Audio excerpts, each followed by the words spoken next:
You're listening to the We Are Libertarians Podcast Network. Find all of our shows at wearelibertarians.com. You're listening to the We Are Libertarians Network. Learn more at wearelibertarians.com.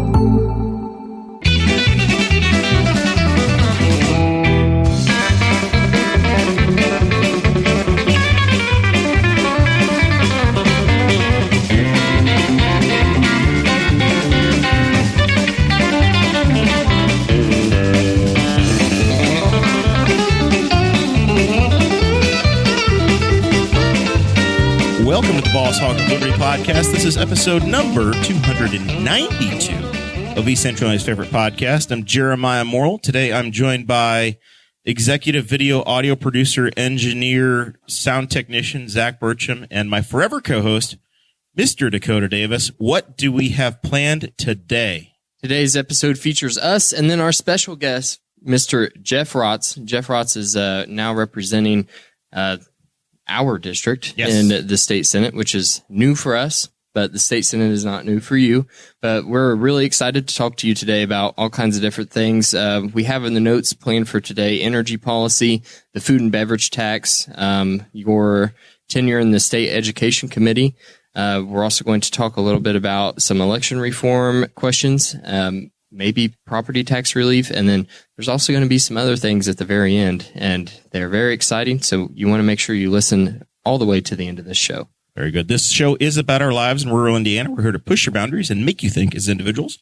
Sometimes we'll provoke you, other times we'll make you laugh, but hopefully you'll always learn something new.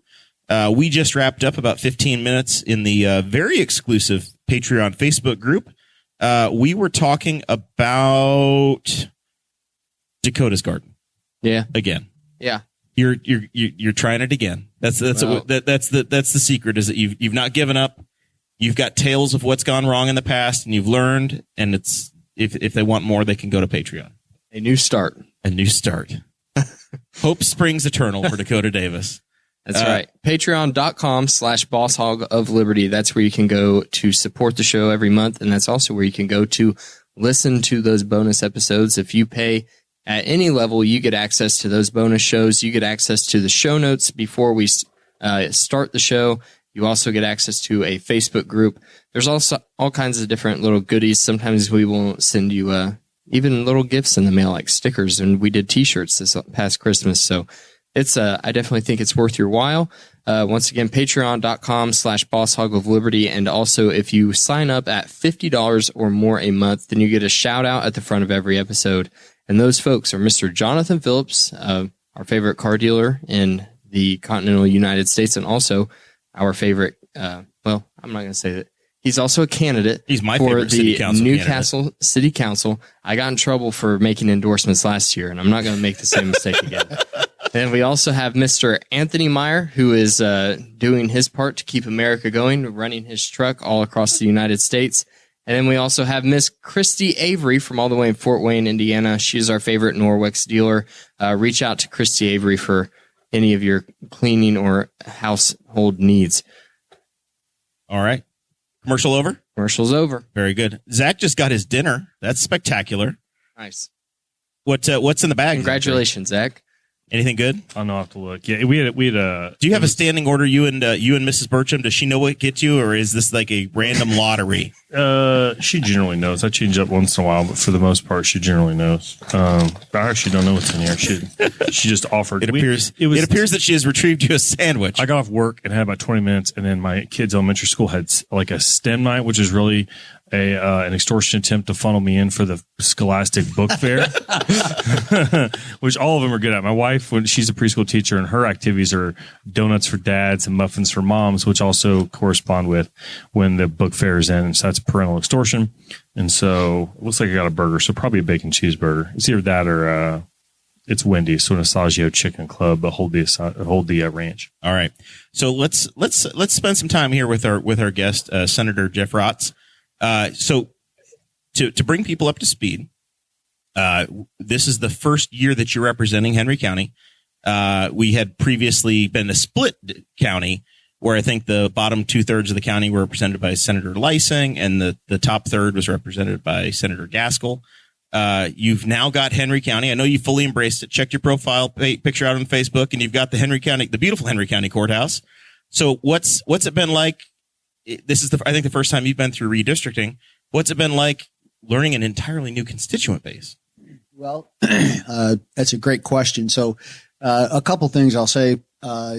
It was due to redistricting. So I'm in year number 9. The redistricting piece happens every 10 years on the national census, and lines are redrawn then. And so, at least with this district, I think we can safely say that there was no gerrymandering by any means. And so it's very simple.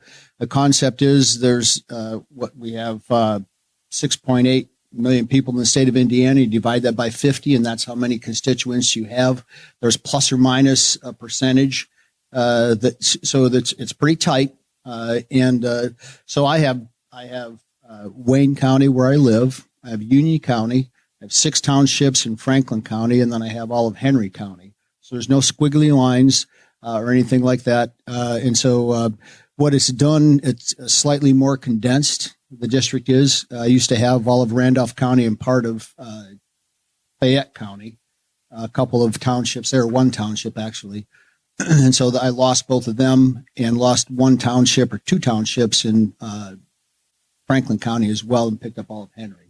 So it's condensed a little bit, made it a little bit easier, a little bit less traveling from corner to corner. Absolutely. So you're no more than with Senator Leising, as much she was at everything here, right? Senator Leising she was a fixture as a Henry County senator for a very long time. Sure. But she lived in Oldenburg. She was here constantly, but the amount of windshield time that a state senator has is just unbelievable.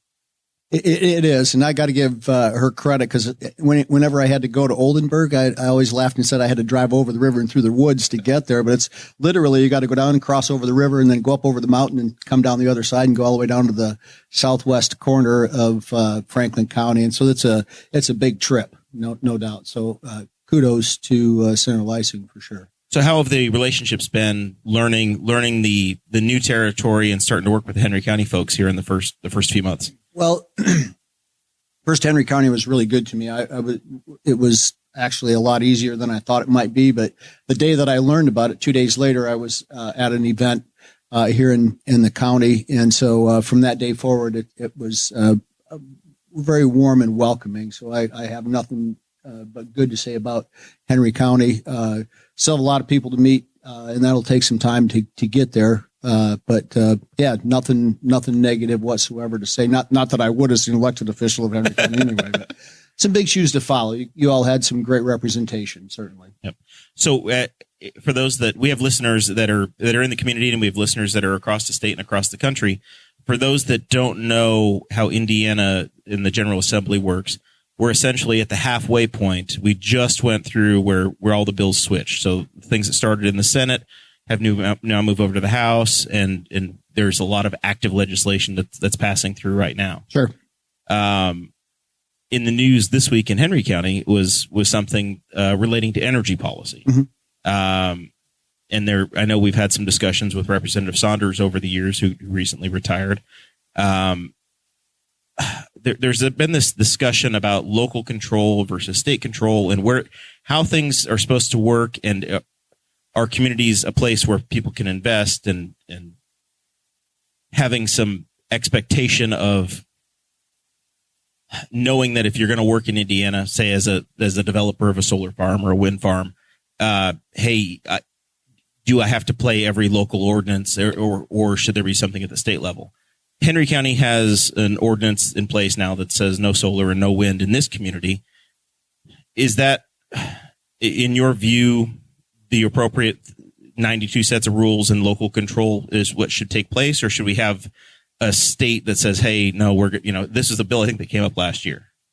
It sure did. I don't remember a lot of the bill numbers, but the bill number was 1381 that came up, and it would essentially have set, if counties hadn't had set their zoning ordinances in place already, that then the state would actually do it. And I couldn't believe that bill had come out of the House, quite frankly, because I am a local control guy. So having served Randolph County, which have embraced both wind and solar, and living in Wayne County, that said no. No wind whatsoever. Some solar farms, and I think you all have some solar happening in Henry County now. But yeah, so it should be local control. I think, the bigger question for us, which is above my office, we're talking federally, and that's, I like to say we should be good stewards of our planet, but is green energy sustainable?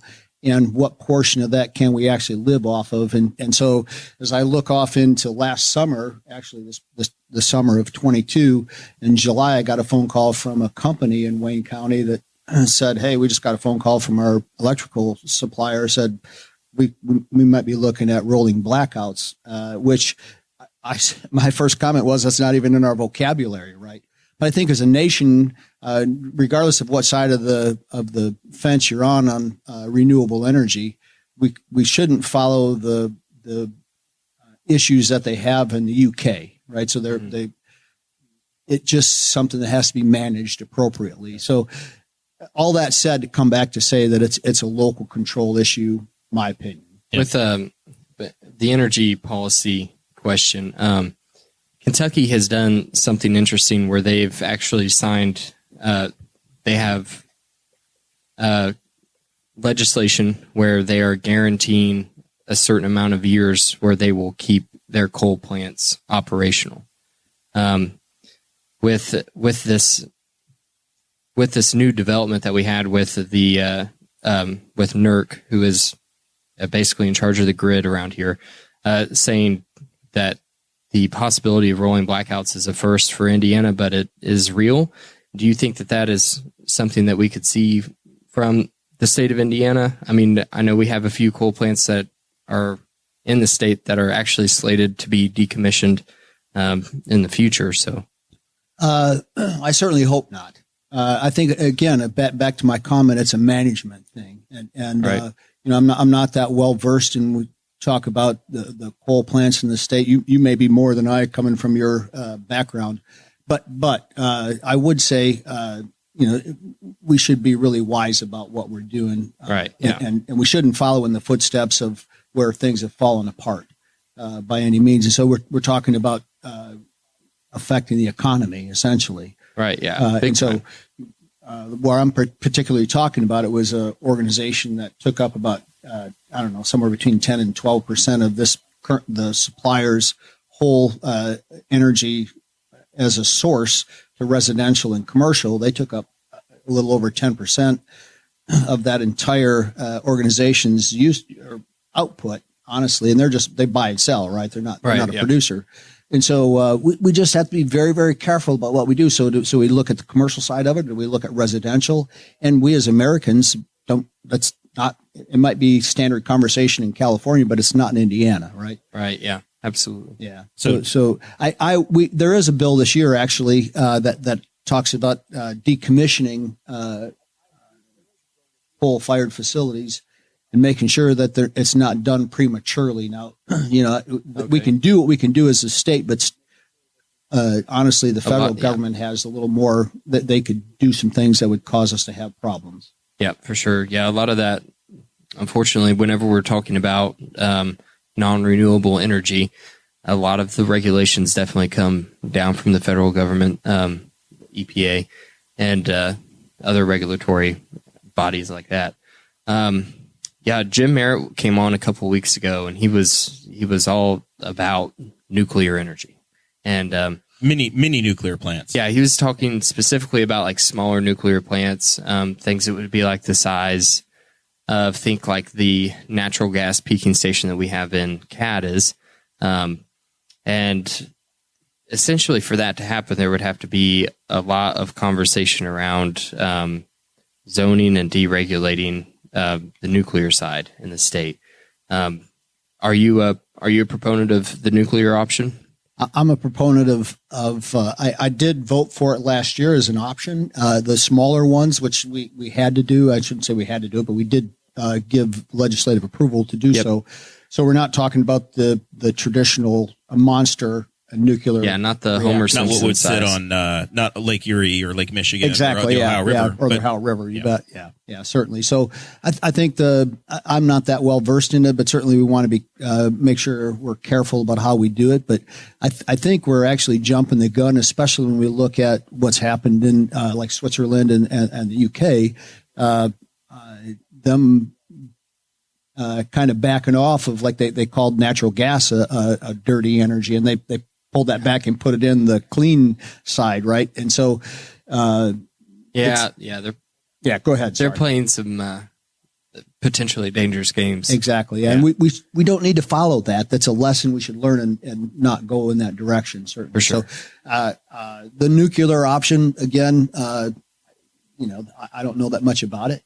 If we can do so safely, then why not? Yeah. That's my answer. And I know that it may seem odd that we start with energy policy. It is not the most exciting or most sexy thing to talk about, and there's a lot more red meat issues out there. But I can tell you that over the course of this show since 2017, our conversations that have happened in this building with many local elected officials have centered around local, this local conversation we've had over alternative energy and locating stuff here. Sure. So in the community, it's been a very, very important issue. So I wanted to start with that. Very exciting for me to talk about. I don't know what you're talking about. Jeremiah. I like my roads and bridges. So the next item that I wanted to make sure we got into, because I've had some conversations with local elected officials and with Corey Murphy, our Economic Development Corporation CEO, over the course of the last 4 years hosting candidate debates and candidate forums here, I've never seen a more popular tax amongst citizens or amongst elected officials here than the 1% food and beverage that was passed in the late 80s to fund the Hall of Fame. Ivy Tech benefited from it. Memorial Park is now going through. The YMCA has benefited from it.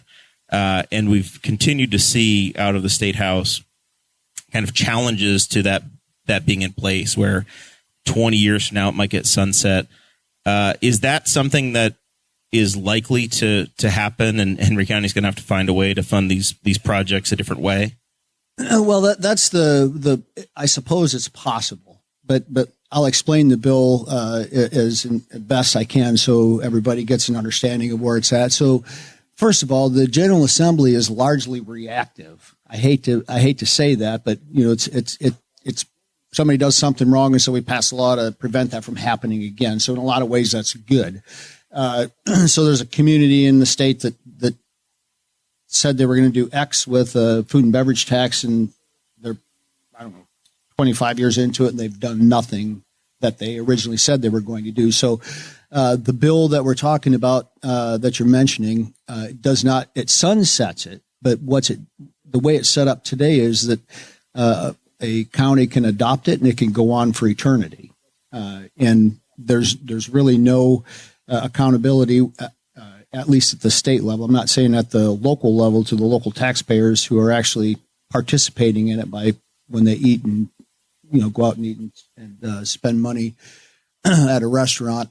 So the way the bill actually functions is there are the food and beverage tax can be used for a bond. So if you bond out 20 years, the food and beverage tax could be enacted and then pay the bond off. But the way it's set up today, it never ends. It would continue to go. Right. Essentially, what's happened is that this community's had a committee that would meet every time that there's an opportunity to buy the bond again. They would sit down, have community meetings, and say, hey, here are the priorities, and then your county council would determine how they're going to move forward with it. Sure. And I think they've gone through that cycle about 4 times since 1988. Yeah. And so after talking to Corey Murphy and a commissioner regarding this, Henry County's done it fine. They're not at all in question on whatsoever. But so would they be caught up in this legislation where it could potentially end at some point? So the way the legislation is set up, in 2045 it ends. It sunsets. So we'll use that term. But starting, I believe it's next year actually, where there's some accountability, meaning there's some reporting that's done on how the money is spent. That's how it begins. And then there are guardrails on what the money can be spent for when we get to 2045 or when they come to renew. If they come to renew, eventually they'll have to if this piece of legislation passes or sunsets. But the guardrails, after talking to Corey Murphy, what Henry County has done falls within the guardrails of which they're setting forth and what the money could be used for. So would it require Statehouse action every time they want to renew, or would there be like a committee that they would go before, or an executive board? Who would the renewal take place with? It would come to the General Assembly. And so here's my answer to it: if this bill passes, so it's in the House now. If it passes and the request comes forward when it sunsets in 2045, I can't tell you unequivocally that it would be renewed. But what I can tell you is the guardrails set in place. If the request falls within those guardrails, which Henry County's does at this point in time, then the renewal, there should be no reason why it shouldn't be able to continue. Unless in 2045 somebody's mad at our state representative or state senator at the time. Well, I don't know. Because we've had some senators and representatives that have got put in the penalty box in the past, and they've had to sit there and cool it for a minute. Well, I'd hate to think that they would that would happen, it would be taken out on the county itself, right? So when you talk about someone getting be put in the cool off box, I don't know who that is, and I don't want to know, at least on air anyway. But that's a whole separate situation, and I would say to you that the General Assembly. There are only a few ways that people could be sanctioned, right? It's not, we're elected officials, and so we're accountable to the constituency. Right. We work together. There has to be some leadership, but at the beginning and end of the day, they don't sign the paycheck. Right. Constituents do. But if in 2046, if Dakota Davis is our state representative and the speaker doesn't like him, and he has a bill that says, hey, we want Henry County to have food and beverage, and they said, yeah, it's going to the Rules Committee, it's just dead, right? Well, the best part about that is you have a representative and you have a senator, so you got two people that can participate in it. Exactly, yeah. Right. So I would say that's a far shot. That I've never seen anything like that happen. Certainly, there have been people that have been sanctioned because of their own behavior, but to stop something from going forward that benefits the constituency, I've never seen that happen. Not saying it couldn't happen. I'm telling you, I've never seen it. So correct me if I'm wrong here. What you're saying is this bill would sunset the food and beverage tax. However, as long as that county or that community is using the funds as intended and laid out in the bill, then they could continue with the food and beverage tax. The reality of it is what I believe the way the bill is written. So I read it. It's been a while, and I didn't go through with a fine-tooth comb. The reporting piece will begin almost immediately. Yeah, almost immediately. Okay. And so we're talking about accountability and transparency, but the renewal piece doesn't happen, or the sunset doesn't happen until 2045. Essentially 20 years. So you'll have 20 years of track record to review. Exactly. And then when they come forward and say, this is what we've done with it, this is what our plan is to do.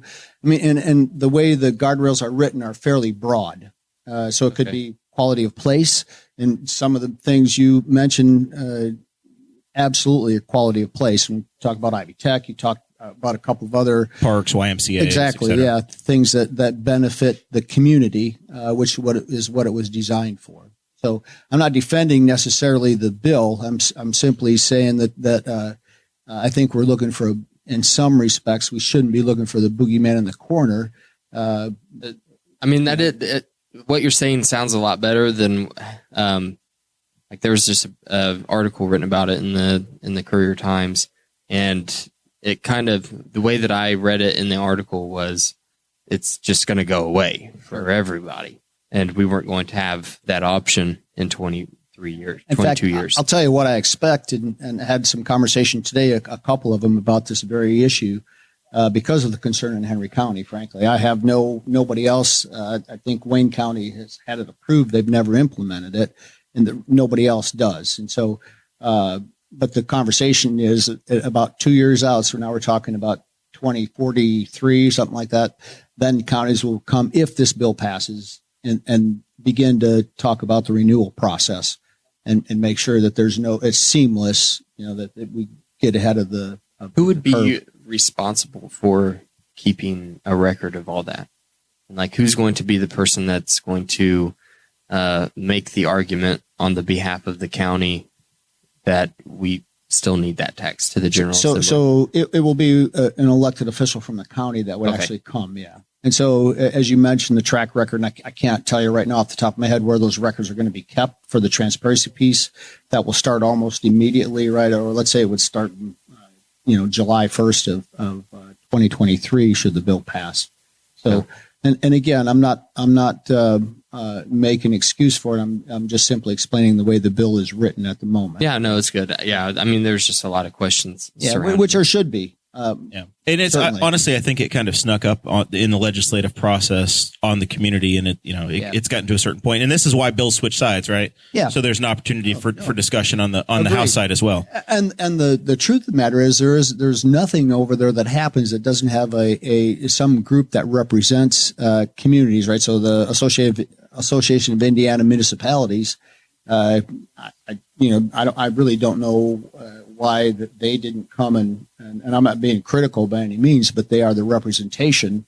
Let's call them lobbyists. Yeah. They didn't raise the red flag and say, "Hey, this is a problem for our red flag." And I'm not blaming anybody or making any excuses whatsoever. But there are some things in place that would raise the flag. Like you said, this Henry County is the only area that you represent that you've heard concerns about it. So it could be that there's just not that many concerns around the whole rest of the state. Are there any possibilities for an amendment in the sure on the House side? Because I heard like Orange County got carved out, right? Orange County doesn't have to come back. Well, there's actually two of them, and there's a good reason why. So I can't speak to Orange County by any means, but that's obviously French Lick, which is an important piece of the puzzle in Southwest Indiana.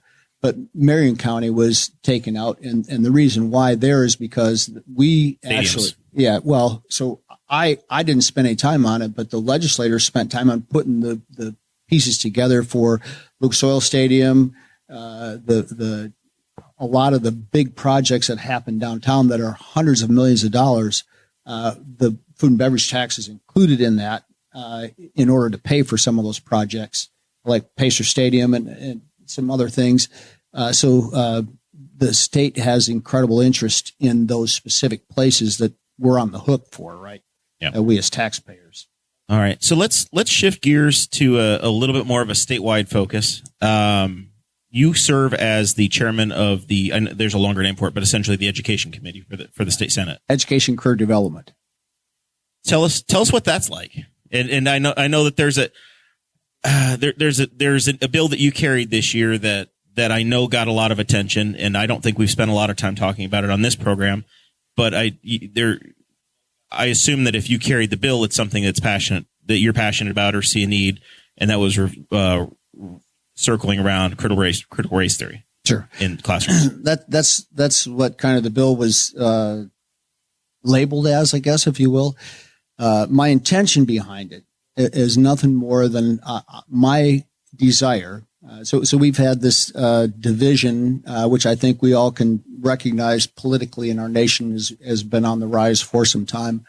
And critical race theory, the 1619 Project has popped up. So the state itself, other than setting standards, we really don't regulate down to a deep level in the K-12 space. So we set the standards and create the standardized test, and the rest of it is up to the local school districts. My intention was, and still is, that we in the classrooms would do nothing more than teach kids to treat each other the way they want to be treated. And instead of if critical race theory or other divisive concepts were being taught, it's been my intention that we walk away from those things and teach kids the things that they need to learn to live and to function in society. So academics, academic proficiency, work ethic, how to treat others, and try to keep it simple. That's the beginning and short of it all. I know how it got labeled, unfortunately in education, I end up taking the brunt of it, and so I've gotten kind of used to it. I don't know if you ever like it, but I got used to it. So this isn't a gotcha question. It's just because I've been really busy this week and didn't do my homework. But in the bill, how did you define critical race theory, or did you define it? I just used critical race theory. In fact, Okay. the way the bill was actually written had to do make sure that we teach the history of the United States. And we got In a certain grade level, or just simply no, K just through 12? just K-12, wherever that falls. We weren't getting down to that level, but make sure that teaching is part of that process, right? So that we're not hiding anything. That I'm not against. We got some bad things in our history, and those things we learn from, right? When you we were talking about your son earlier, and if he puts his hand on an electric fence, he does it once and probably doesn't do it again, right? Do it again. And so that was the simple intent behind it. I don't want to create controversy. I can guarantee you that. And you're not saying like to sugarcoat the history. So like you just said, we have the bad in our history. We need to talk about that too. And ugly. It's all part of the history. So why in 2023? You've been a state senator for 9 years. Why was this year the year that this is the bill that you want to carry? Great question. Last year, the House actually passed it out. We had 2 bills last year. One that didn't make it out of the Senate, one that made it out of the House. Got to the Senate, came to the end of session, and we had to let it go. We just didn't have the support for it. And so came back this year with a much simpler bill that was pretty cut and dry. And so now we've actually walked away from that for the rest of this year as well. So that's where it stands. Do you anticipate it being a priority again in the future, or is it not? I wouldn't necessarily call it a priority, but it's something that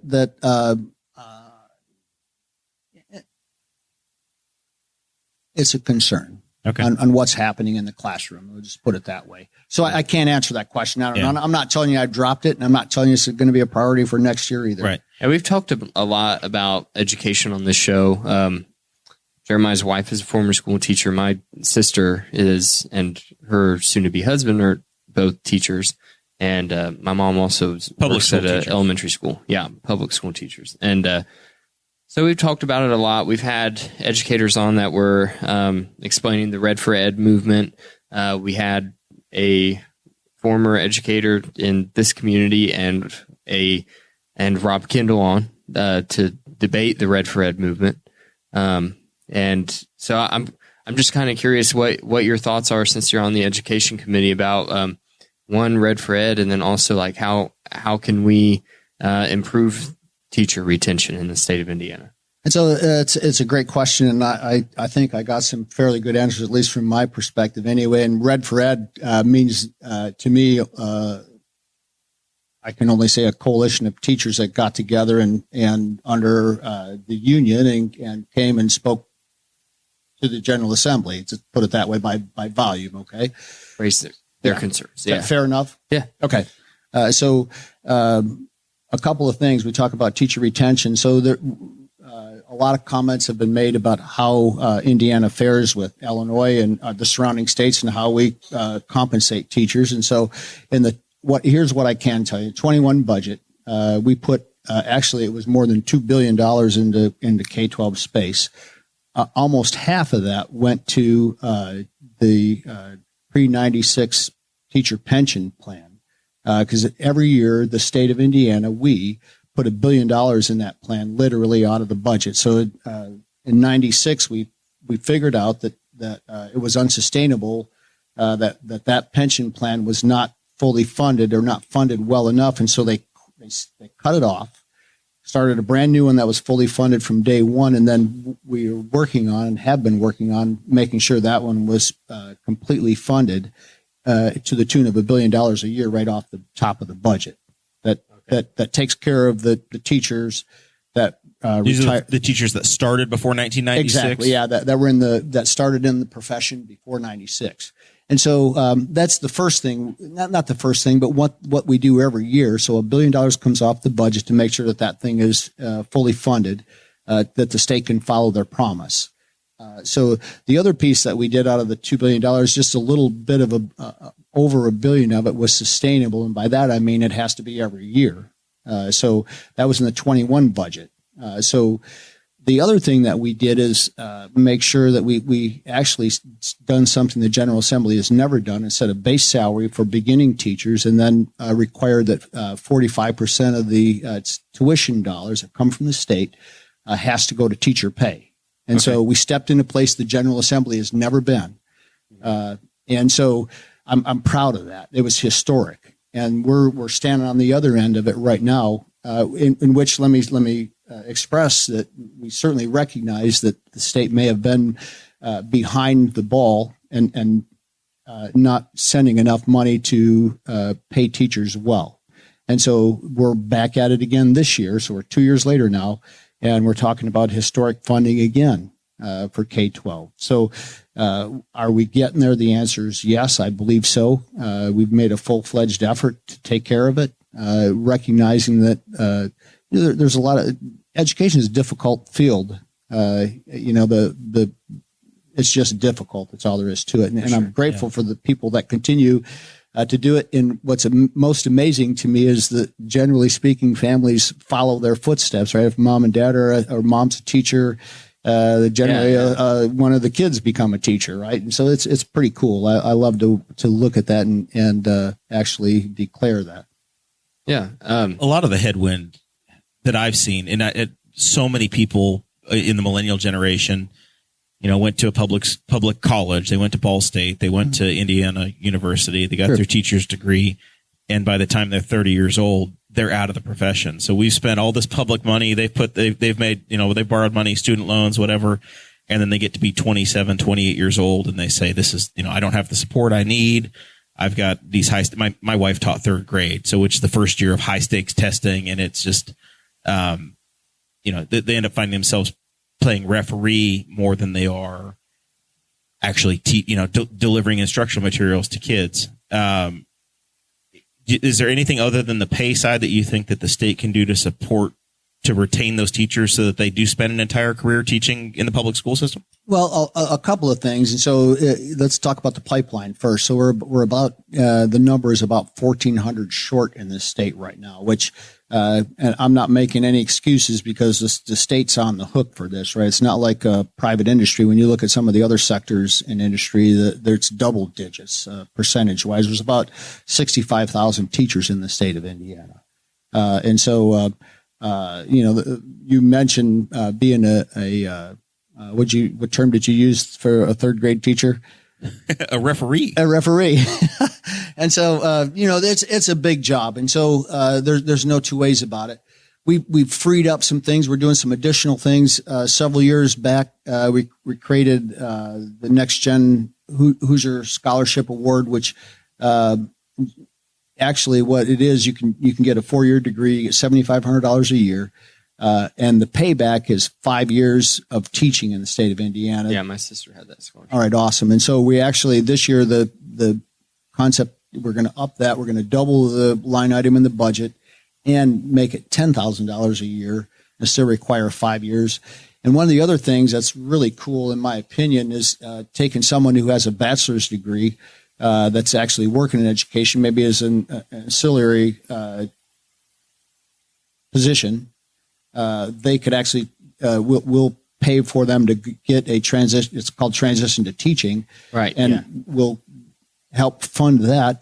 And those who've been involved in it, got a bachelor's degree, we'll help them in a year's time to get their teaching certificate or get licensed. And then they can go in the classroom. And so, and then some other things, some adjunct faculty. And we looked at people such as yourself. Now, I don't know what Jeremiah, well, I do know what you do. You do bridges, right? So maybe in the CTE space, a guy like either of you could say, hey, I want to go teach. So how can I do that? Well, in CTE space, we actually have, I think the metric is 50% of the teachers there don't necessarily have to have a teaching license, but have to have experience or a degree in the career tech ed space. So you could take your talents and go in and share them with kids.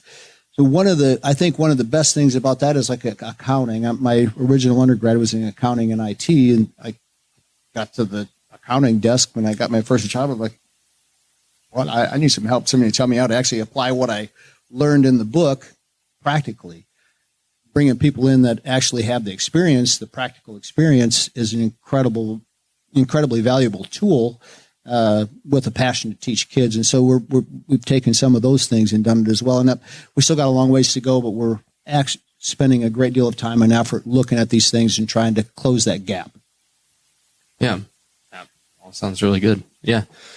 I did like to hear when you said, talking about the 45% of their of the tuition support from the state, support from the state going to teacher pay, because that was something we heard from the teachers that we had on the show.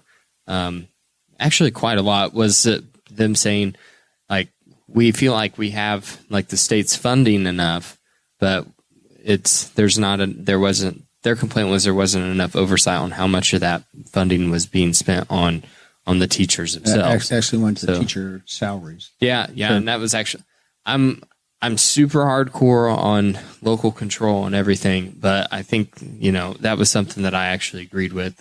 I did think that there comes a point in time where, you can only mess up so many times. And then the boss has got to come in and say, listen, we got to fix this. Well, to be dead honest with you, I wasn't the biggest fan of it when it first came out. I didn't author the bill. I supported it in the end, but it took me some time to support it as well, because we got the union in the middle of it as well, right? It's not just right, control. Yeah. The union also has the part of that equation. Yeah, for sure. I'm a union member myself, so I understand how that goes. Especially, if you're looking at things from, you're looking at things. It's really interesting whenever we're talking about public employees and the role of government in their employment, because it's like they work for the people, but really the people who are setting the rules and maybe even sometimes the pay for them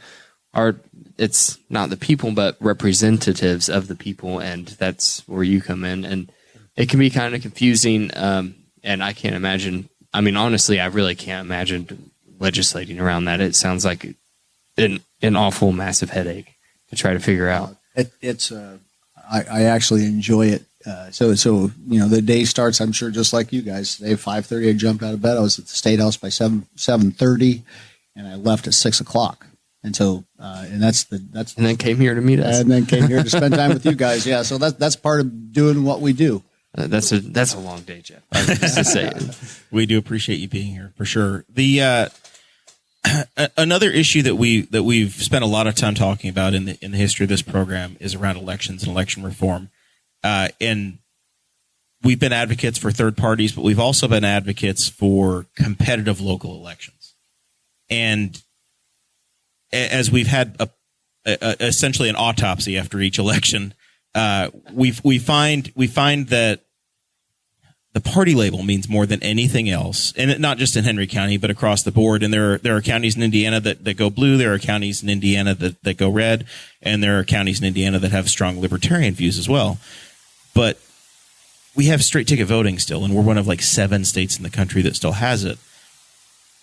Essentially, what happens is that candidates, especially for county elections, they declare a party, and the election is determined in May. And the party label, the straight ticket voting is the election, and you find yourself not getting quality races in the fall, where you have millions of dollars of local government spending that doesn't have an actual conversation, because it doesn't matter who runs, as long as you have the right party label, you're gonna just to vote for that person. So good people that say, hey, I could probably serve very well in local government, but I'm a Democrat, so I can't vote. I can't run and serve my community because of that label. I guess there's two ideas or two thoughts that we've discussed on this show, and I want to take your temperature on them. One, should Indiana continue to have straight ticket voting? Representative Saunders carried a bill a couple of times to remove it, and he says he nearly had the votes in committee one time, but it didn't work out. And then, should we have party labels on things, say, below the Statehouse level? We don't have them for school board right now. on those issues, do you have any appetite to make a change? Well, the answer is no, and my answer would be, I'll tell you, this past go around, this past fall, I didn't straight ticket vote. I wish I would have. After it took me 10 minutes to get through the ballot, right? And I did so purposely, actually. And I'll tell you, I'm not certain it may change the vote some, but I think what you're looking for, I'm not certain it would happen. And that's just my personal opinion, right? To actually enough to change the tide. It would be simply like I mentioned earlier about gerrymandering, right? I get in trouble for gerrymandering, and I said, well, tell me how you could gerrymander this seat, right? You look at how the lines are drawn. The only difference is I got 6 townships that are stacked on top of each other in Franklin County and 3 full counties. I can't. It's not gerrymandered. So looking at that piece, I would come back and say that it has a lot to do with education, not in a classroom, but even myself had to check myself with the internet. Right, we've all voted for retaining judges, right? And so tell me, every year you go look on the internet, or before we had the internet, you look at the internet and say, oh yeah, I look at this judge's track record, and no, I don't want to retain them. This year I went back and looked at them. And I voted no against one of them because of a couple of the cases that judge rendered a decision on, and I disagreed with them. And so that's my 2 cents worth. I hear you. I understand you. I don't think it'd make a whole lot of difference, frankly. Well, Henry County went to total electronic voting in 2018. When that voting happened and the software that's used, you went in and you picked a party and you said, hey, I want to vote, blue, red, or yellow. You picked your color. And if you omitted that, you got a giant red X that said, wait a minute, you've undervoted your ballot and you have to go back. So the number of votes between 2014 or 2016 and 2018, it increased by 20%, the margin of people that went straight ticket. And then, as you said, by the time people get to that 4th or 5th page, they just say, the hell with it, I'm done, and I'm going to cast my vote. So they don't ever go all the way through. So they just, I'm telling you, from somebody that served as a county chairperson, and you're trying to recruit candidates, and you've got great candidates. Sure. For the Democrat, Republican, Libertarian county chairman across the state of Indiana, you've got to look somebody in the eye and convince them to put their life on hold for 6 months to go run for county council, to run for county commissioner, and to go raise money from their friends. And they have to feel like they have a puncher's chance, or else you're going to get bad candidates. You're not going to get people to volunteer to do the job. Sure. And you're looking at a guy that did it, right? Organically. The first time I ran for office, honestly, and I had no clue what I was doing, but we figured it out along the way and just really worked hard. So I understand the concept. I agree with you with that piece. Again, I'm not saying that I can't tell you for sure, but my perception is it wouldn't make a difference in the end. Is all I'm saying. So if a bill came to you, could you support it if it was there to remove to say, hey, we're going to get rid of straight ticket voting? Maybe you wouldn't author it like Representative Saunders did after his time on this show, but to say, hey, yeah, this is something that you could say, hey, Indiana's, we don't need to be in the last 7 states doing this. I'd never say never to anything, honestly. So, if the constituency wanted me to do it or perceived that they wanted me to do it, obviously I can't come and ask everybody everything on the votes that are cast. But yeah, that'd be my answer to it. It seemed like Tom's bills always got lost in a committee somewhere. How about this? How about you polled on it? So you guys get to mail the postcards every year. Maybe you could do one of your 5 or 6 questions where you ask people and see what kind of feedback you get. I can do that. How about that? That would be spectacular. That's no problem. You remind me of doing it, and I'll do it. Yeah. All right. Let's see. I forget when we actually do that, but let's say it's like August is when we. You pick your questions. Pick the questions. All right. So I can write my own too. So. Oh, you can? Yeah, that's pretty cool. Yeah. There we go. Do you I'm curious about this piece. I don't know. I've never asked it before, but whenever you get the results, I assume that they just go like to the Statehouse, and then like you will get a percentage of it. You don't like get the answers back, right?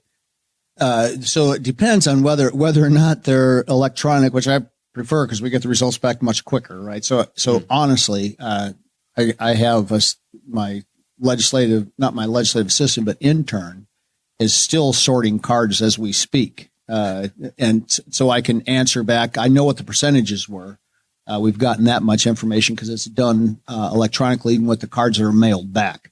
But in order for me to actually write you a letter, and I'll generally speaking, if you handwrite something on one of the things that come back, I'm going to handwrite something on a letter saying I heard your voice, or whatever, some kind of a comment. Do you actually like see the comments? Like I have a stack of cards that are probably 2 feet deep, and I'll sit and read every comment.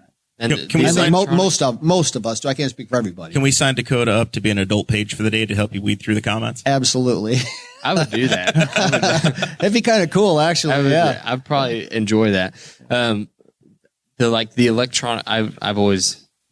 I'm 27 years old, Jeff. So I've always done the electronic. On the inside, he's 79. My oldest daughter's 28. Okay. Old enough to be your wife. Where did she graduate high school from? There's an outside chance Dakota may have dated her, probably not, or attempted to. I would know. Do you see because I left a comment on Corey Criswell's whenever I filled out mine for him that just said, "Please come on my podcast."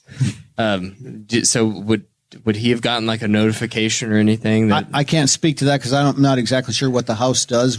Even though we're, I wouldn't call us equal bodies because the Senate's the upper chamber. I hope Representative Criswell's listening. No, I can't speak to that. But for us, we do. It's an arduous process. Obviously, the cards that come back. So I'm sure. Yeah.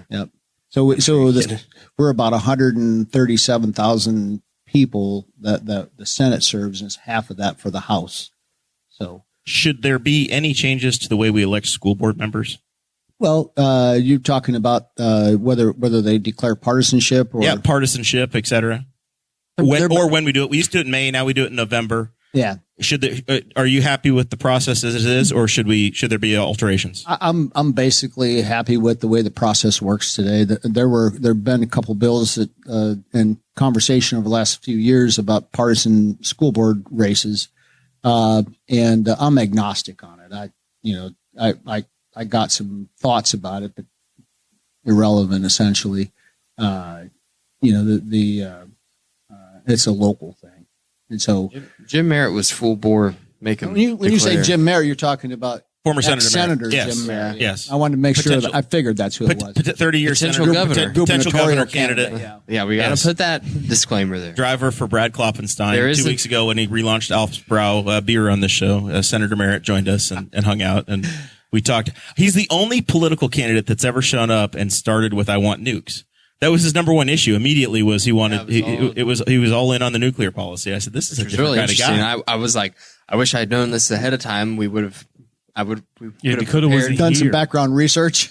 Yeah, no doubt. That's why I served with Senator Merritt for a long time, for 6 years or so. I guess since I was in the Statehouse, so I know him well. So the other issue that a friend of the show, Rob Kendall, he's made the long drive out here from Brownsburg many times, or from Plainfield, wherever he lives in Hendricks County. He's a crafty fellow. We never know really where he lives. He's been talking about how property tax bills are getting ready to increase for people who live in Indiana. Our homes are worth more money. I've had mine for about a decade now, and I don't plan on selling it anytime soon. But I got a sneak peek at what my bill's going to be. So I looked on Beacon, and I know that I'm going to have like a $300 increase on my property tax bill this year. Good for the schools, good for Henry County, maybe not great for me. Is there any appetite or expectation that we're going to change the property tax formulas or the bill that citizens are going to be receiving? There wouldn't be anything that would change the formula. Now, there is some talk in the House, and so a full disclaimer. So in a budget year, everything that has money, it has to come from the House. Just the way It's the one thing the lower chamber gets to do. Exactly. Yeah. Which is, the power of the purse is pretty important. So, but there are a couple of bills over there. There's also what we had put in code.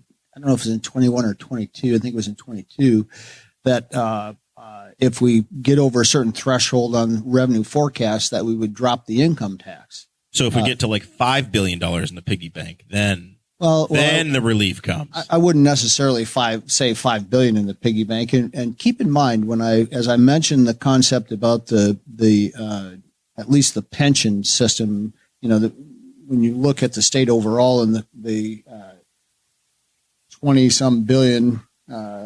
billion, let's say the number is now annually, someplace in that figure, it's an incredible amount of money, and what the truth is about it, I don't know if we all know, right?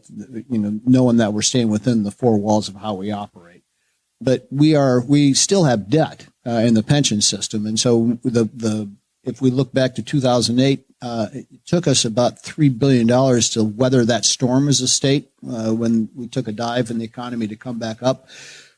In addition to that, we also think about this as the federal unemployment taxes that we pay to the state or the federal government. We actually didn't send some of that money in and then ended up having to pay some penalties, and employers actually had to pay penalties. And under the Pence administration, when we got back on board the Pence administration, we paid that off, and it took the penalties away from employers. And so my explanation to you is when we say $5 billion, we have debt. And so that money is really a reserve that we should carry should the economy take a downturn, in which, the prospects or perspective, I guess is a better word for it, that the people that look at the revenue for the state of Indiana and what the economy looks like, their concept was we should be in a mild recession right now. We haven't gotten there. I just had this conversation today. And we look at sales tax, we look at income tax on I don't know how often, I suppose every month, we look at those actual numbers to see if the receipts are coming in. Yeah, tells us a story what's happening in the state. So I think we got a couple more days. I just talked to the fiscal folks today a little bit about that to make sure, but we haven't seen any source of or any evidence of a recession yet. Now, whether that happens or not, I don't know. It depends on if if inflation continues to grow. I seen a number today. It's like about 12%, like on groceries and things like that, and other things have come down and ebbed and flowed some. I think groceries is probably the most difficult thing. Mm-hmm. But overall, looking at that, I'm kind of giving you a little defense and saying there's really not $5 billion there. We keep some money laying around. About $3.5 billion is, I think, what it took us to get through the 2008 downturn. And much of the property tax revenue doesn't come to the state. The state collects it it goes back to the locals. Yeah. So are they going to have a hell of a lot of money to spend, or is there going to be a change? Well, what I'm saying is the last piece of it is, so I went on a long rant, I guess. Let me back up and say there is a proposal in the House that's coming over, I believe anyway, to give some relief, which won't change necessarily the formula, but could cap. One of the things that I've heard is would cap how much assessed values would affect the not income tax, but the property tax, right? So doesn't change the formulas or anything. We just put a cap and say it couldn't go up over X percent on an annual basis, right, or every year, something along those lines. That's what I've heard. Changing the whole thing, the property tax caps that came in under the Daniels administration, they're in the Constitution. They're constitutional, right? Yeah, right. So anyway, something in between there is really what I'm talking about, and so remains to be seen what happens. Can't you just author a bill to get rid of the property tax? We'd have to go through the Constitution. It was questionably unconstitutional before, but now it's there. It's a great question because we actually have a bill that takes a look at the tax structure of the state overall. And so a lot of conversation, and I don't know where you all fall on that. It could be a flat tax, right? I would guess maybe from a libertarian standpoint. I don't know that for sure, but I think that's the case. Yeah, I mean, when Don Rainwater ran for governor, he was advocating for essentially a retail sales tax. I think that, at the beginning and end of the day, I think the concept is as a tax that would be fair to everybody on the ladder, right? Whether you're low income or high income, I'm just throwing out a theory there, honestly, but there is a task force set up to take a look at the taxing structure of the state for the first time since I've been around it. All right. That's good to know. So while we're spending money, the I-70 corridor, which you get to drive every day, you live on the far east side of the state, but you're not staying downtown. You're a commuter. You're a commuting legislator. You do your history. I'm not bad. How many times do you get jammed up on I-70 because it's a 2-lane road filled with trucks and NDOT's patchwork over patchwork over patchwork? A lot of orange barrels. Yeah. I think I mentioned this earlier. My cell phone and the timing from the time I leave home tells me whether I need to get off of 70 or not. So I pay pretty good attention to that. Only one time this year did I get caught. And a few weeks ago, I got off 70 and actually on 103 and went around and got back on in Mount Comfort. City Councilman Jerry Walden would like you to put an interchange in there actually at 103 if you could work that in for him. That's been the biggest priority for him. Well, the day's come. We've been calling it the Jerry Walden Memorial Interchange. Even though he's not dead yet, we just think that by the time it gets accomplished, Jerry may not be with us anymore. I'm not going to tell you any of my desires because she'll say I'll accomplish when he's dead. but there's some exciting things happening. And you know, I would say, you look at several years ago, we had to cast I think it was in 2017, we cast a vote for a flat 10-cent gas tax. None of us can drive anywhere without running into road construction. So I think it's in full force and it's doing what it was intended to do. Most definitely. We put side or guardrails in place, listening to everybody to make sure the money goes to the roads.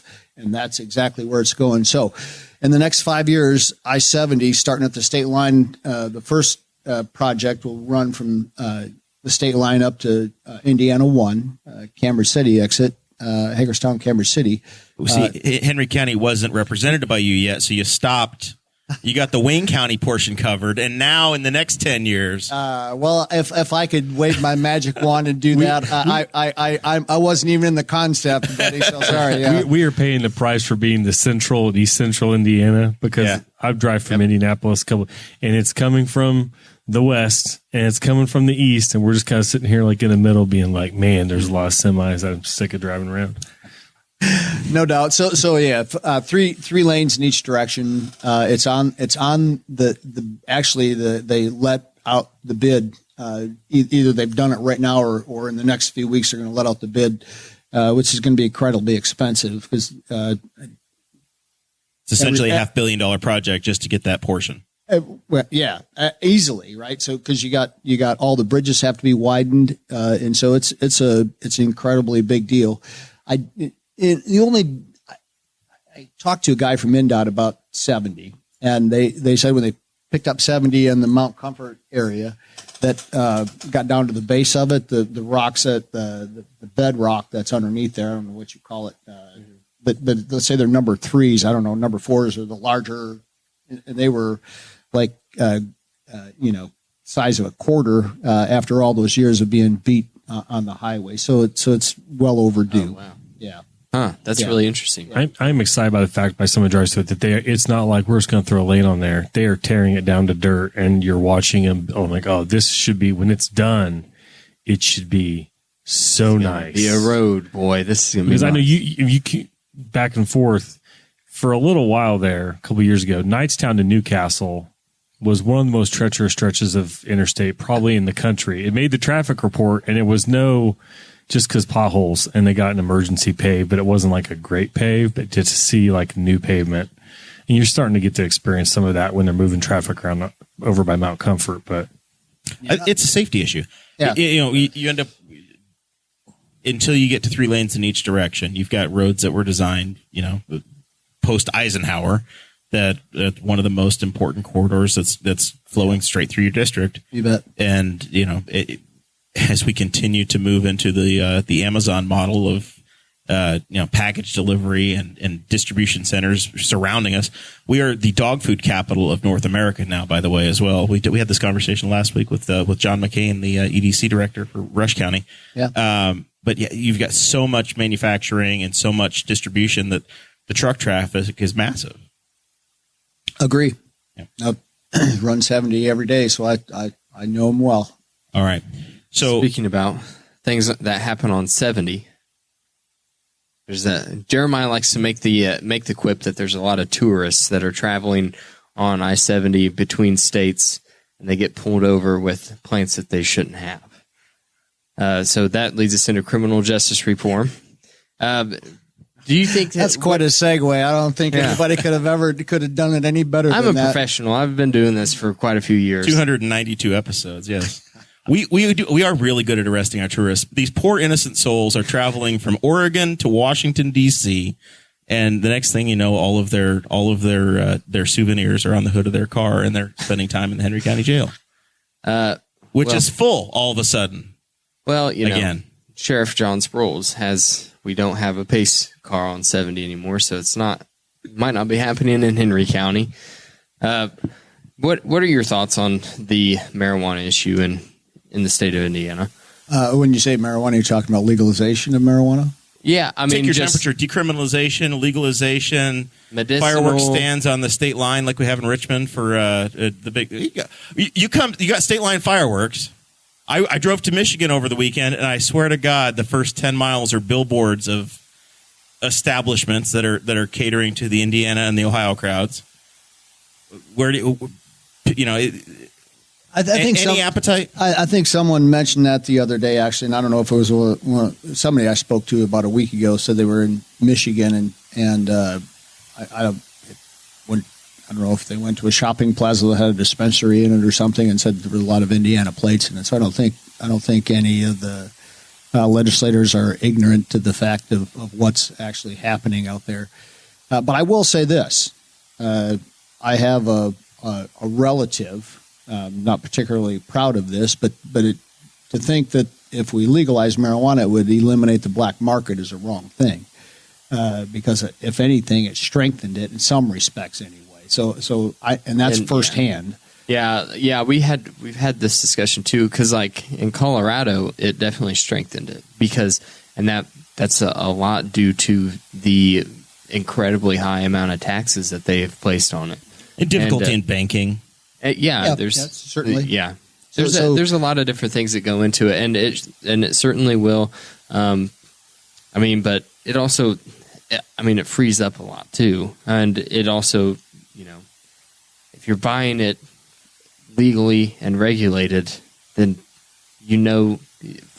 it's safer than something that's being grown from the cartels in Mexico using DDT to spray for pests. Talked about that earlier.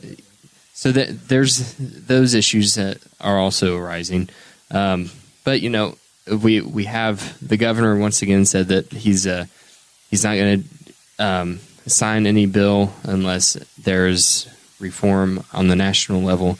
He doesn't want to get in the way of the DEA and their scheduling structure. So, it sounds like even if you were to get a bill through both the House and the Senate, then it wouldn't matter anyway. Oh, hell. The same people that passed it the first time, a simple majority can override a governor's veto, right? Oh, that's true. I knew that was coming. So I'm thinking about it in the back of my mind. That's true. I didn't even think overridden about the governor's veto multiple times since I've been there. So my personal stance is I think I've always stood on this, and so I have no other way than to be honest about it. I think for me, we know that smoking causes cancer. Why would we legalize something that we can pull out the necessary ingredient now and still get the same result? Let me start by saying that. And maybe that's so I, in all honesty, several years ago, I was on went to a convention in Colorado, and a bunch of us legislators went out for dinner. We're walking down the street and see a dispensary, so we go in, and we walk in this place, then we have to show our ID, and we go into this little back room where there's a glass case. It felt like we walked back into the 1930s, literally. But in there were some paraphernalia. There was like this yellow waxy substance, which was really a real potent form, I assume, of THC, where they've extracted it out, and that was part of what was sold there anyway. And then, of course, all the money piece, and they gave us a story about how they had to accompany somebody out the back door basically. at midnight, with and make sure that they're taken care of when they carry the cash out the door. And so, there poses problems most definitely, but that's my simple stance. And you cannot not recognize that there are certainly some medical capacity in. You have to have heard from veterans groups that have advocated for. I've heard, certainly. I've heard from veterans. I've heard from folks with epilepsy. Certainly, both teenager, I suppose, anybody, right? So the gamut, most definitely. But they're not often knocking down the door. At least in my office, I don't know. They very well may in other offices, but I rarely have anybody come in and say, "Hey, let's legalize marijuana." I know the desire is out there, right? But they don't come in necessarily and advocate. It's interesting how the conversation has changed, especially in the past few years, and with Trump passing the farm bill that basically legalized all of these different strains that we have. Like we have whole shops that are selling the THC flower, but it's because it's derived technically from a hemp plant and not, it's legal to sell. So it seems like the conversation has lightened up a lot, and you don't really hear about it as much anymore because it's totally open.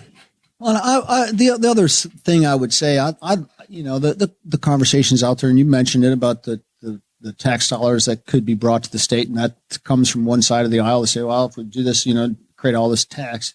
But I think in the midst of that as well, there are some consequences that can't be ignored. As I mentioned, the medical piece, at least in my opinion, I think it's less than smoking tobacco, the carcinogens, I believe. Well, but there's a lot of ways to consume it. So 3 weeks ago, we took a cruise out of Los Angeles, and that's an entirely different world. But the different ways that they have found to not smoke a product, but to have it in gummies, to have it in mints, to have it in all of these different products that you're consuming what they consider to be medicine.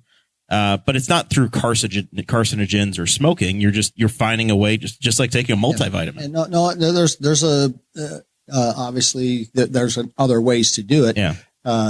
Most definitely. So I disagree with that. It was incredible that we can bet on sport. I could place a bet on the Super Bowl here. I got to California. I couldn't bet there, but I could have bought any sort of product that would have gotten me a tour of the Henry County Jail.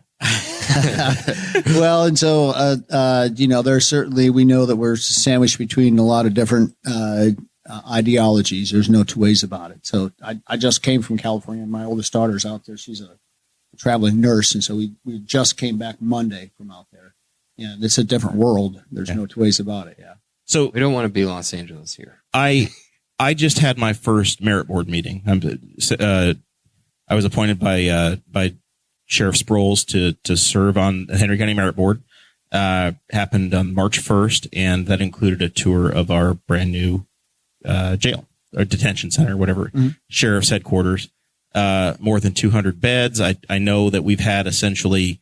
There's 92 counties in Indiana. More than 40 of these facilities, brand new facilities, have been built or are under construction. A lot of folks have told us over the years on this show that it's because we got all these level 6s the state has sent us, and that's why we're so full. We've now got, when the last time that Sheriff Sproles was on the show, we had maybe 20 empty beds in the new facility. He said, "Hey, we need to pull the trigger and build the new one already." What can the state do to lessen this burden? Because we seem to have all of these local communities trying to house prisoners. Is that the intention, that we're just going to continue to grow at the county level and not at the state? Or what's the long-term game plan? Because we're getting good at building warehouses. Great question. And so one thing I can tell you is last year. So part of the reason why that we went to house level 6s local, which is the lowest level of felony, is because the DOC was full. And so we were at capacity or approaching capacity. We just changed that because of some of the reform that actually happened before I got to the General Assembly may have contributed to DOC population decreasing. And so just before I got to the General Assembly, so we're talking 10 years ago now, they actually reformed the entire criminal code. And the gentleman's agreement has been, and I sat on Correction and Criminal Code when I first got there for a couple of years. I loved it because I had to really pay attention because I knew nothing about it. A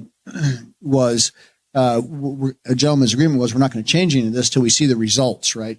Because we're just like everybody else, right? You change something, then you change it again. You don't know what the variable was that caused your issue. Exactly. So at any rate, that's exactly where we stand today. So level 6s, now we just changed that. I think it was last year that gave them the ability to send them off to DOC.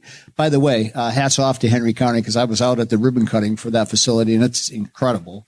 It's a great facility. I understand you all needed it badly, but it's state of the art. So we gave the old one to the coroner. Not kidding. No comment. but so anyway, the other piece is, we're looking at some other things, honestly. We're not going to be a state that's going to be easy on crime. And I can say that sincerely. We look at some of the other states that have lessened their criminal sentencing and things along those lines, and the result isn't good. And so the state of Indiana is going to remain hard on crime. Is there a difference in that, at least at this point in time, between violent and nonviolent? And when you say crime, I would like to use the word violent, but but again, I'm a novice when it comes to the legal system. Still, even after spending a few years on Corrections and Criminal Code, just not my bailiwick. Okay, all right. The last item that I wanted to cover was more broad, and that's the future. I guess that maybe the economic future, maybe what your expectations are, and it's kind of we've had a reset where you've got a new district that you're representing. What do you think this place looks like 10 years from now? Well, I hope that what we can do is continue, like here in Henry County, your EDC director and the elected officials up here have done a good job, right? You all picked up Boar's Head, and you got other things happening in the region. One of the things that we have to look at, I believe, is the ability to travel, and so it's not like before when you lived across the street from where you worked, and that's what you did all your life. Now folks will drive. And it's amazing. I think you'd be astounded. I think even in Henry County, if you looked at the number that go out and the number that come in to participate. So there are some of the barriers that we've traditionally had. They've disappeared simply generationally, right? There's no other way to explain it. And so making sure that Indiana actually, let me say overall as a state, we have a very favorable taxing structure. Somehow we've got the label of having the best infrastructure in the state or in the country. I don't, argue about that when we look at our infrastructure in the state. But it's a work in progress. Exactly. That's a great positive attitude, right? But the guy who builds the roads, and honestly, we're living under a lot of work that Mitch Daniels did economically, being conservative and making sure that we're set up that has its positives, and just like everything has a few negatives as well. But making sure that we have a positive taxing structure. Now we're looking at, do we have the workforce that's one, available, and two, has the necessary skills to participate. And so that's something we're struggling with, and really looking at a lot of different things in the K-12 space right now. And some huge reform. I got a 85-page bill on my desk that I'm working through that passed out of the House that focuses on work-based learning in the K-12 space, and so incentivizing and making it a lot easier for these type of things to happen. Can you clarify work-based learning? Work-based learning while in high school. So if let's say you're in a CT space, and maybe an employer in the area would entertain having a student come and work on their grounds. And so it's a huge benefit for everybody, right? So we want in Henry County or in East Central Indiana or Eastern Indiana, we want to retain what we have created, right, as far as human capital.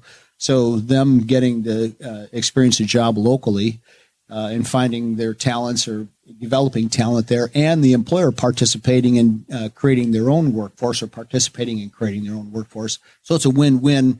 Not everybody's there yet, but the concept we've been throwing it around for.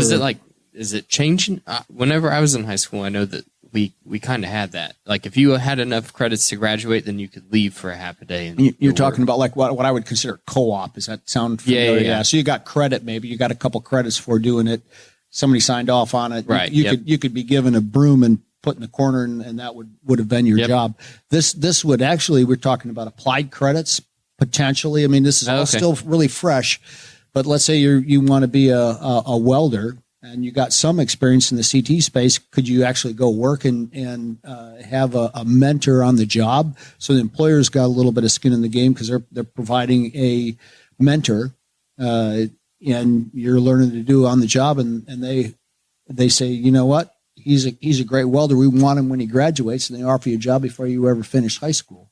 Okay. So so we actually have 3 ways to graduate today that we created some years ago. Now it's actually fully enforced, and that's whether you're headed to employment, whether you're enrolling in college, or you're enlisting in the military, which is a much lower, not lower, but lower number of people, obviously. But anyway, those are the 3 things we're looking at.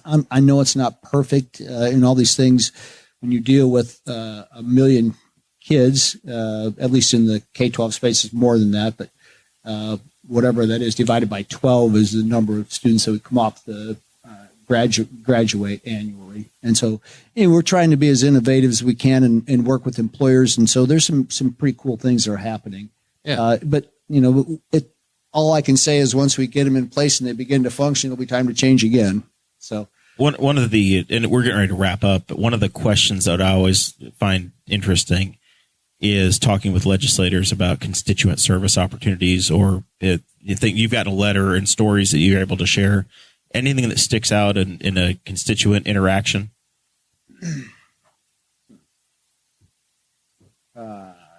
Probably being caught off guard by, you getting really mad at me about something that I did. In other cases, certainly getting kudos. This is not the easiest thing to do, and especially being and I'm not crying at all. I stood up for this thing to do it, and I do it. Being beat up about certain things is not always fun. But I'll tell you, last week I went out to dinner and ended up talking to a few folks. This is before we left town for vacation and a few days, and getting kudos from people just saying, you know what, we see what you're doing, continue to do it, please. And so in the midst of all the trouble, so that probably keeps you coming back, right? Every once in a while, you get a little pat on the back and you go down the road. The positive reinforcement absolutely goes a long way for you. Because just like everything else, I mean, what ends up in the news are, the stuff that creates news, creates the biggest. Just clicks on the internet. Bang for your buck, clicks on the internet, right? And so I think if you, honestly, there are people probably that are not there for full good reason, I suppose. But I couldn't put my finger on one of them. Everybody's different. We all have different personalities.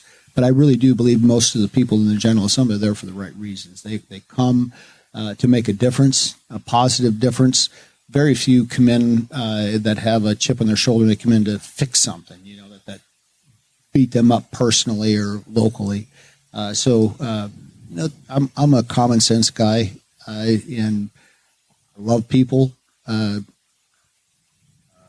Might be considered an extrovert, but I have some introversion too, right? I'm an introvert in some respects. I like my time alone. The drive back and forth to Indianapolis is like I just kind of dream driving back and forth, and it's the kind of comatose a lot of time. But it's a great opportunity, and it's honestly one of the. I sometimes still pinch myself when I go in the Statehouse, thinking I got the opportunity not only to be in this place but to represent people, and it's really it's interesting what you said about you knowing that all the people that you've served in the General Assembly with are pretty genuine people, because it's something that I've learned through the course of the years that we've done this show is like I always just tell people like they're just people. Like we've talked to so many elected officials and also people running for office, and it's like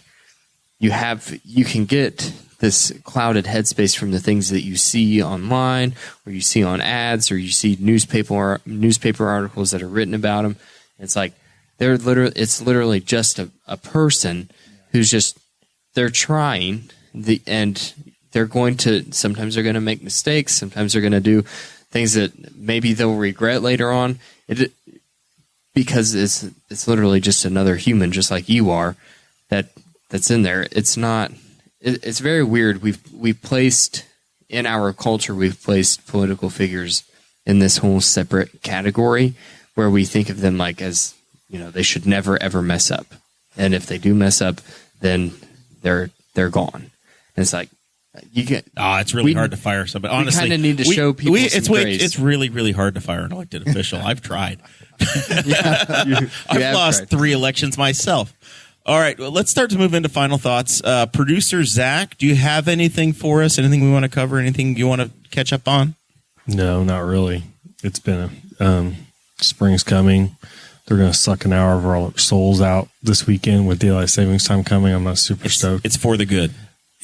You know what? This is the good side of it. Don't have kids, man. Kids don't understand it. My kids will be up at whatever time. I'm not sure which way the clock goes, but they'll.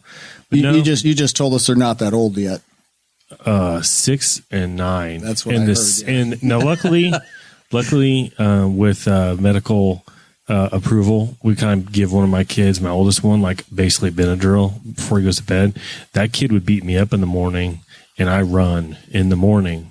And he'd be up just like, "What's up, Dad?" It's like, "Dude, it is 5:05 in the morning. Why are you awake?" "I don't know." And he just ready to go.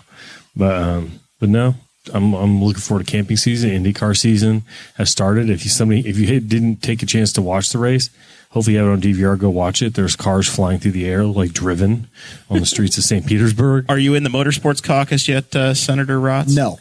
Oh, see, you've got Newcastle Motorsports Park. Yeah, well, you gotta get in there. Yeah, I suppose. The best built cars in Indiana might be Dolores because they take a licking. I don't know if they build how much of those get built here or not, but yeah, some cars got like 7 feet in the air, and one of them set fastest lap of the race late in the race after being fixed with a little bit of suspension work. But no, other than that, I think that is the St. Patrick's Day in Rushville tomorrow.